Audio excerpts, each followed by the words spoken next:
¿De qué te ocupabas tú en esos 3 primeros años? O sea, ¿tú bajabas al barro o porque me decías, cositas de marketing?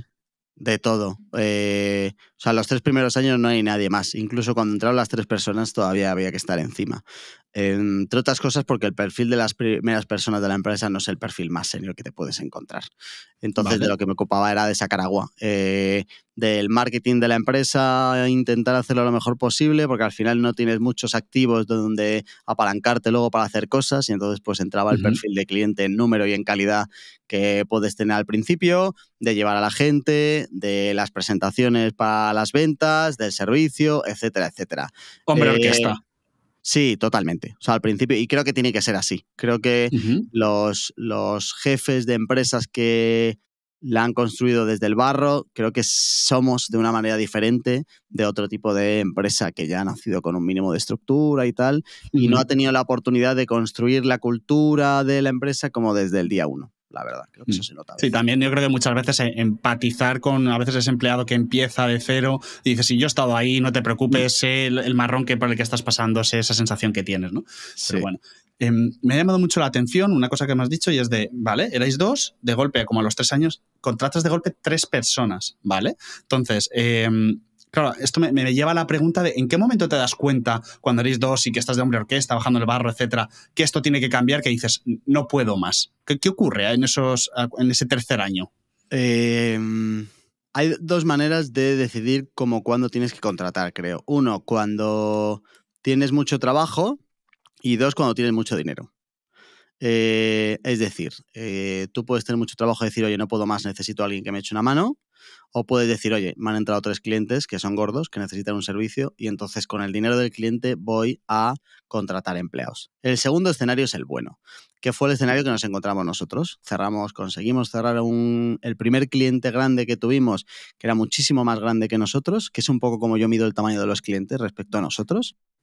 Hasta ese momento todos los clientes que teníamos eran más pequeños que nosotros o del mismo tamaño que nosotros, y en ese momento empezamos a tener clientes más grandes que nosotros. Y fue con el dinero del cliente cuando fuimos a contratar. Este es el mundo ideal. El problema es conseguir eso, que haya clientes que confíen en ti cuando su tamaño es muchísimas veces más grande que el tuyo, como para luego ya poder ir a contratar en condiciones. A nosotros lo que nos pasó fue eso. Nos ha pasado eso desde el principio. No hemos tenido mucho trabajo y hemos tenido que ir a contratar, sino que hemos tenido dinero y con eso luego nos hemos encargado de que el cliente se pagara el servicio que necesitaba y que por el medio nos quedara el margen para después de eso poder reinvertir y poder seguir yendo a clientes más grandes, etc. Todo esto evoluciona, porque el cliente más grande que nosotros cuando éramos 4, pues no es el mismo que el cliente más grande que tiene que ser ahora cuando somos 24. Pero mi objetivo siempre es que todas las empresas que entren aquí sean empresas más grandes que nosotros.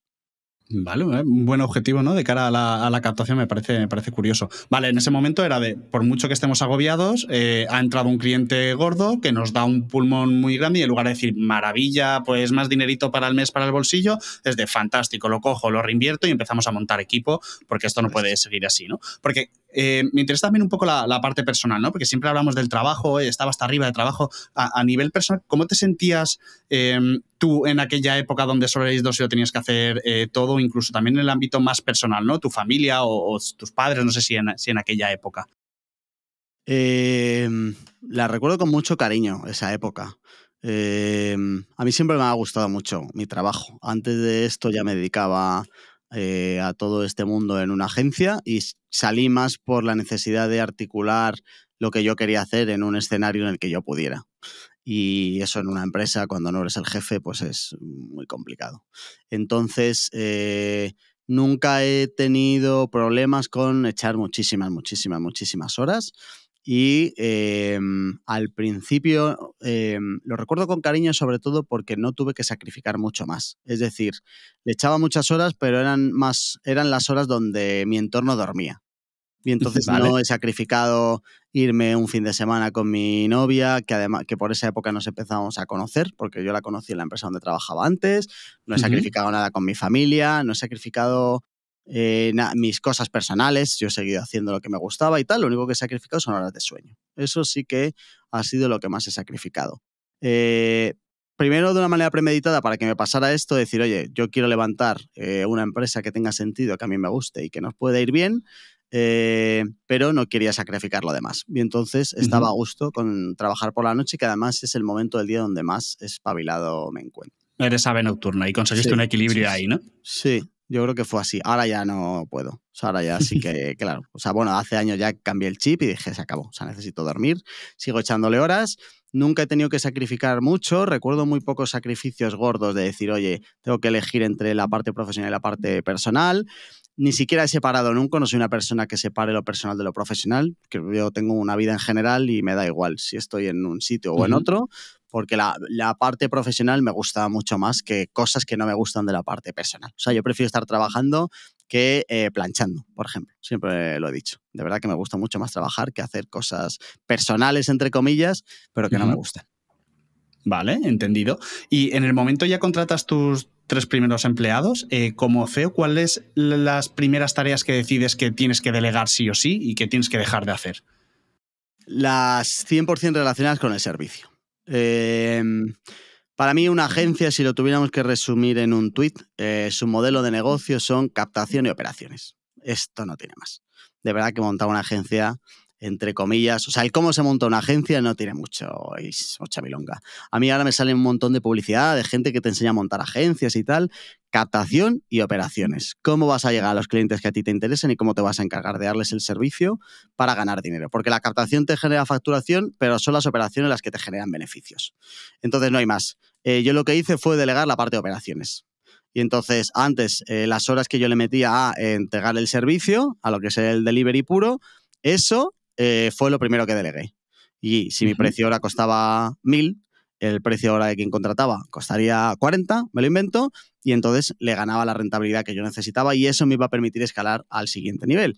Porque lo que puede pasar y que a veces pasa es lo que tú decías antes, podríamos haber cogido cliente gordo, qué contrato, no sé qué, damos nosotros el servicio, repartimos el entre los dos, ganamos un sueldecito y a otra cosa. Esa es la diferencia entre un autoempleo y una empresa. A mí yo siempre he intentado montar una empresa. La parte del autoempleo ya la viví y de verdad que es que para montar una empresa y que sea un freelance con una sociedad, me hubiera quedado en freelance o seguramente me hubiera ido a trabajar a otro sitio, que lo prefiero mil veces que ser un freelance en mi casa, la verdad. Entonces, lo que delegué fue toda la parte de operaciones, al máximo hasta donde se podía, evidentemente, había que supervisar y yo me encargaba del contacto con el cliente. No se pudo delegar al 100% cuando éramos 5, pero la gente que entró fue solo para entregar el servicio. Vale, o sea, eran profesionales puro y duro de que tú te estarías encargando, me lo invento, ¿no? Pues gestionando cuentas de Google Ads, por ejemplo. Pues me cojo a alguien que yo no puedo estar todo el día, ¿no? En esta operativa técnica, etcétera. Pero sí que seguías a lo mejor siendo cara visible del cliente. Claro. Cuando empiezas a delegar esto, porque tú tendrías tu manera de hacerlo, llevabas 3 años, prestabas un servicio con unas características. ¿Cuáles eran tus miedos a la hora de dar el paso en estas primeras 3 contrataciones? En algún momento dijiste, ostras, a ver por dónde pueden salir aquí los tiros. La calidad. O sea, de verdad que cuando yo monté la empresa ya llevaba bastantes años dedicándome a esto y había cogido bastante experiencia porque la misma energía que yo ahora le dedicaba a mi empresa se la había dedicado a la empresa de otro antes como trabajador. Y estoy seguro que si mañana fuera a trabajar a otro sitio también se la dedicaría. Entonces, eso te da un nivel profesional, por así decirlo, que esperas en los demás y que tienes miedo de que los demás pues no lo tengan. Que no era tanto de que llevara mi firma, sino de que simplemente tuviera el mismo nivel que yo, que no era el nivel máximo, ni mucho menos, pero estamos hablando de hace 9 años, donde todo era todavía más verde. Y si hay todavía currículums hinchados hoy en día que me encuentro con entrevistas donde la gente está con un aura que luego no se cumple ni de lejos, pues imagínate, hace 9 años. Entonces el mayor miedo era sin duda la calidad, que siempre supe dirigir y asegurarme de que estaba porque yo seguía siendo el filtro entre el cliente y el servicio. Entonces, estando entre medias todavía, que es algo que ahora no hago, siempre me preocupé de que ese nivel de calidad se mantuviera.